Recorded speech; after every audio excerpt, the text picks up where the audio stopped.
আসসালামু আলাইকুম। আমি ডাক্তার শাহরিয়ার ওয়াহিদ, কিডনি এবং মেডিসিন রোগী বিশেষজ্ঞ। বর্তমানে আমি কর্মরত আছি কুর্মিটোলা জেনারেল হাসপাতাল, ঢাকা ক্যান্টনমেন্ট, ঢাকাতে। তো এর পাশাপাশি আমি প্রতি শুক্রবার সিটি ডায়াগনস্টিক সেন্টারে এসে রোগীদের সেবা দেওয়ার চেষ্টা করি।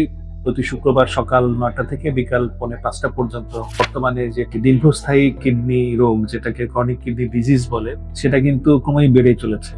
এর পেছনের দিকে যদি আমরা তাকাই, তাহলে মূল কারণ হিসেবে আমরা ডায়াবেটিস, উচ্চ রক্তচাপ এবং কিডনির কিছু নিজস্ব রোগ আছে যেগুলোকে আমরা গ্লুমেরোনেফ্রাইটিস বলি, সেটাকে আমরা দায়ী করতে পারি। তো দেখেন, প্রথমে যে দুটো রোগের নাম বললাম, ডায়াবেটিস ও হাইপারটেনশন, যা উচ্চ রক্তচাপ বলে আমরা জানি বাংলায় বলি। তো আমার অভিজ্ঞতায় দেখেছি যে ডায়াবেটিস রোগটা হলে লোকজন, বিশেষ করে যারা একটু ইয়াং বয়সে, তারা এটাকে খুবই হালকা ভাবে নেয়। তারা মনে করে যে এটা একটা খুব সাধারণ রোগ, এর তো অনেকেরই আছে আমার পরিচিত, এটা কিছু হবে না। কিন্তু দেখা যায় দিন শেষে বছর 10 পরে আস্তে আস্তে তার প্রস্রাবে অ্যালবুমিন আসে। ওই নিগলেক্ট করার কারণে, অবহেলা করার কারণে রোগটা কিন্তু একসময় তার সমস্ত অঙ্গ প্রত্যঙ্গকে দীর্ঘস্থায়ী ভাবে অকার্যকর করা শুরু করে। এর মধ্যে প্রধানত এফেক্টেড হয় কিডনি।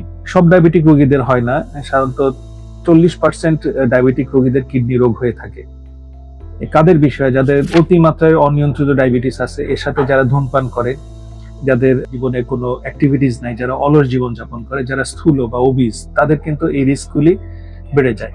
আর ডায়াবেটিস থাকলে যে কোনো রোগের সম্ভাবনা কিন্তু 3 থেকে 5 গুণ বেড়ে যাচ্ছে। ডায়াবেটিস থাকলে শুধু কিডনি রোগ হবে তা না, তার সাথে ওনার হার্ট অ্যাটাক, স্ট্রোক এবং অন্যান্য রোগের কিন্তু সম্ভাবনাও 3 থেকে 5 গুণ এবং ক্ষেত্র বিশেষে আরো কয়েক গুণ বেড়ে যাচ্ছে। তো যেহেতু আমি কিডনি রোগের ডাক্তার, আমার কাছে মনে হয়েছে যে এটা শুধু আমার কাছে মনে হয় না, এটা কিন্তু সর্বজন বিদিত এবং স্বীকৃত ব্যাপার যে ডায়াবেটিস থাকলে অবশ্যই যখনই আমরা ডায়াবেটিস চেক করবো, সাথে আমাদের শুধু কিছু না, শুধু ইউরিনে অ্যালবুমিন যাচ্ছে কিনা সেটা আমরা একটু দেখে নেবো।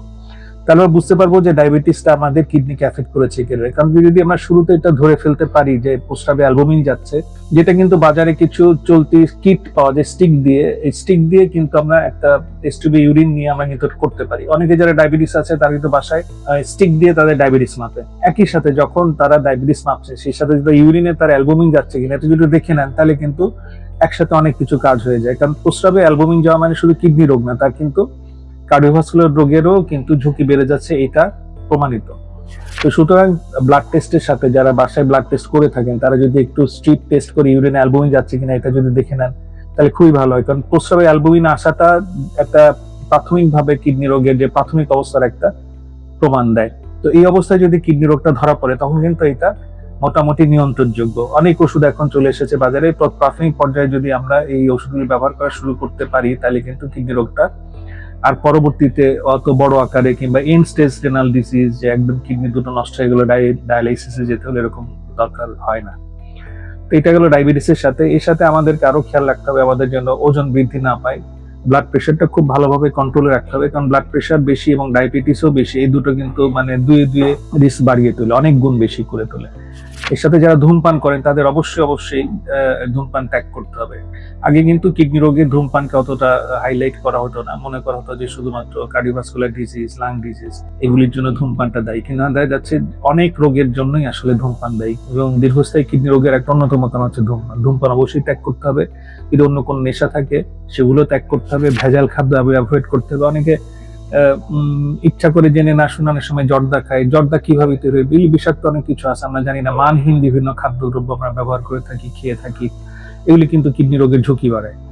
তো এগুলি যদি একটু সচেতন হয় সবাই, একটু যদি আমি এখান থেকে কিছু দূরে যাব, রিক্সা নিয়ে হেঁটে গেলাম, এটা কিন্তু আমার কিন্তু একদম এক্সারসাইজ হলো। একটা বয়সের পর আপনি কিন্তু সকালে উঠে নিয়ম করে অত এক্সারসাইজ করতে পারবেন না। তো সুতরাং আসলে চলতি নিয়মের মধ্যে, জীবনের মধ্যে আপনাকে এক্সারসাইজটা ঢুকাই দিতে হবে। কিভাবে? এই যে আপনি বাজারে যাচ্ছেন, হেঁটে গেলেন, ফেরার সময় রিক্সা করে আসেন, অসুবিধা নেই। এই যে হেঁটে গেলেন, এটা কিন্তু আপনার বাড়তি পাওয়া, এটা কিন্তু আপনার ব্লাড সুগারটাকে, ওজনটাকে, অনেক কিছু আপনার বডি মেটাবলিজমটাকে বুস্ট আপ করলো। তো জীবনের দৈনন্দিন জীবনের মধ্যে এক্সারসাইজটাকে ঢুকাই ফেলতে হবে। এটা এমন না যে ভোর দিন সকাল উঠে ফজর নামাজ পড়ে হাফ প্যান্ট পরে দৌড়াতে যাবে, এটা সবসময় হয় না। তো একটু সচেতন ভাবে হলে, ডায়াবেটিস যাদের আছে তারা যদি একটু খেয়াল করেন, যাদের হাইপারটেনশন আছে তাদের যদি একটু খেয়াল করেন, তাহলে কিন্তু এই কিডনি রোগটা কিন্তু আমরা একেবারেই আমরা নিয়ন্ত্রণের মধ্যে নিয়ে আসতে পারি এবং দীর্ঘস্থায়ী জটিলতা এড়িয়ে স্বাভাবিক জীবনযাপন করতে পারি। এছাড়া অনেক কিছু, আরো অনেক কিডনি রোগ আছে যেগুলি বললাম না। তবে যদি কারোর সমস্যা হয়ে থাকে, অবশ্যই আপনার কাছের ডাক্তারের কাছে দেখিয়ে নেবেন। একটু আওয়াজ হয়েছে এই লাইন, তারপরে বাইরে থেকে একটু নয়েজ আসে। ঠিক আছে। এছাড়া আরো কিডনির আরো অনেক নিজস্ব রোগ আছে, যেগুলি অনেক অনেক জটিল এবং বিস্তৃতভাবে এটা আলোচনার অপেক্ষা রাখে, সেজন্য এখানে বলছি না। তবে একটা জিনিস খেয়াল রাখতে হবে, কিডনি রোগের লক্ষণ কিন্তু একেবারেই সাইলেন্ট থাকে, নীরবে কিডনি রোগ এগোতে থাকে। তো তারপরে কিছু লক্ষণ প্রাথমিক দিকে প্রকাশ পায়, যেমন দুর্বলতা, রক্ত শূন্যতা, হাত পা ফুলে যাওয়া, প্রস্রাবের রং পরিবর্তন হয়ে যাওয়া। তো এই জিনিসগুলো যদি কেউ খেয়াল করে, তাকে অবশ্যই নিকটস্থ ডাক্তারের কাছে আসতে হবে। কিছু সিম্পল টেস্টে কিডনি রোগ আছে কিনা বোঝা যায়, তখন কিন্তু তাকে রেফারেল সিস্টেমে কোনো কিডনি বিশেষজ্ঞের কাছে পাঠানো যেতে পারে। আর কিছু খাদ্যের ব্যাপারে আপনাদের কিছু অনেক সিলেক্টিভ হতে হবে। যেখান সেখান থেকে মানহীন খাদ্য দ্রব্য এখন আর কেনা যাবে না। কারণ আমরা জানি যে অনেক খাদ্যে, বিশেষ করে মাছে ফরমালিন দেওয়া হয়, বিভিন্ন ফলের মধ্যে ফরমালিন, অন্যান্য অনেক কিছু বিষাক্ত রাসায়নিক দিয়ে ফল পাকানো হয়, প্রিজার্ভ করা হয়। তো সেগুলি আমাদের খেয়াল করতে হবে। সবচেয়ে ভালো হয় যে রান্না বাড়ার ক্ষেত্রে খুব কেয়ারফুলি শাকসবজিগুলি ধুয়ে যদি করা যায়, সেগুলি খুব ভালো হবে। আর যাদের অলরেডি কিডনি রোগ হয়ে গেছে, তাদেরকে কিন্তু আমি বলবো যে নিয়মিত যেন ফলো আপে থাকেন, তাদের ওষুধগুলি যেন মিস না হয়, তারা যেন নিয়মিত ওষুধ খান।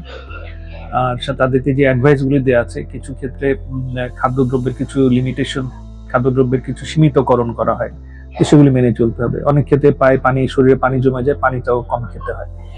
তো যাদের কিডনি রোগ এখনো হয়নি, এটা প্রতিরোধযোগ্য। যাদের কিডনি রোগ কিছুটা মাত্রা হয়ে গেছে, স্টেজ 3-4 আছেন, তারাও কিন্তু এটা অনেকদিন নিয়ম মেনে ওষুধ খেয়ে কিছুটাকে অনেক কন্ট্রোল রাখতে পারবেন। আর যাদের এন্ড স্টেজ রেনাল ফেলিওর হয়ে গেছে, তাদের জন্য আমি বলবো যে ডায়ালাইসিসের পিছনে না দৌড়ে আপনারা ট্রান্সপ্লান্টের জন্য আপনারা বেশি চেষ্টা করবেন, কারণ ডায়ালাইসিসের চেয়ে ট্রান্সপ্লান্ট সবচেয়ে ভালো। এছাড়া যদি ট্রান্সপ্লান্ট মানে কিডনি সংযোজন করাটা, কিডনি সংযোজনের সবচেয়ে বড় যে সমস্যার দ্বারায় যে কিডনি দাতা খুঁজে পাওয়া যায়। আমার অভিজ্ঞতা, এক ব্যাগ রক্ত চাইলে কেউ রক্ত দিতে চায় না, তো সেখানে অজ্ঞান করে কেটে শরীর থেকে একটা কিডনি বের করে দিবে, এইটা সহজে কেউ রাজি হতে চায় না। তো সেটা আরেকটা অপশন হচ্ছে সেক্ষেত্রে সিএপিডি করা, পেটের ডায়ালিসিসটা করা।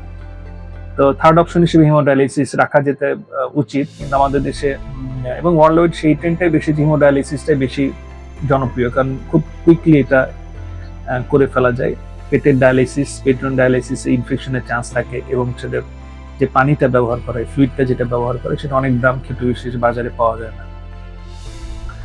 তো ডায়ালিসিস একটা খুবই কষ্টকর চিকিৎসা পদ্ধতি। শুধু এটা থেকে যদি আপনাকে নিজেকে বাঁচাতে চান, তাহলে অনেক আগে থেকেই আপনাদেরকে সাবধানতা অবলম্বন করতে হবে, বিশেষ করে যাদের ডায়াবেটিস ও হাইপারটেনশন, উচ্চ রক্তচাপ আছে। তো এই বলে আমার বক্তব্য সংক্ষিপ্ত করে এখানে শেষ করছি। আপনাদেরকে অসংখ্য ধন্যবাদ। আসসালামু আলাইকুম।